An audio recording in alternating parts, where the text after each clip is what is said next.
அதனால நீங்க 3 மாசத்துல வீடு காலி பண்ணி வேற வீடு பாத்துக்கோங்கன்னு சொன்னாரு. அப்புறம்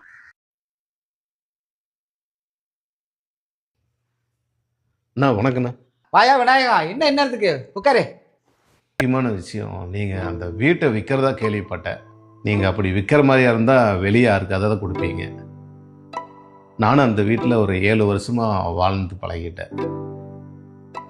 அந்த வீட்டோட மதிப்பு, இடத்தோட மதிப்பு எவ்வளோன்னு சொல்லிட்டீங்கன்னா நானே வாங்கலான்ட்டு இருக்குண்ணா. நான் வீடை விற்கிற ஐடியாலாம் இல்லை. போ விநாயகம், ஒரு நிமிஷம் நில்லு.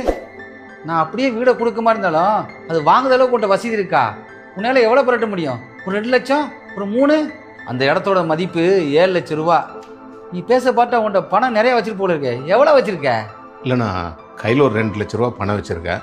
அப்புறம் சுந்தரியோட நகை அது இதுன்னு கட்டி ஒரு 4 லட்ச ரூபா பணம் ரெடி பண்ணியிருக்கேன். காந்திபுரம் பஸ் ஸ்டாண்டுக்கு போயிருக்கியா? பஸ் ஸ்டாண்டுக்கு வெளியில் புது கழிப்பிடம்னு ஒன்று இருக்கும். அதோட மதிப்பீடு எவ்வளோ தெரியுமா? 5 லட்சம் ரூபா. நீ வச்சிருக்க 4 லட்ச ரூபா வச்சு இந்த காலத்தில் ஒன்றும் செய்ய முடியாது. வீடை விலை பேச வந்துட்டானா? போப்பா.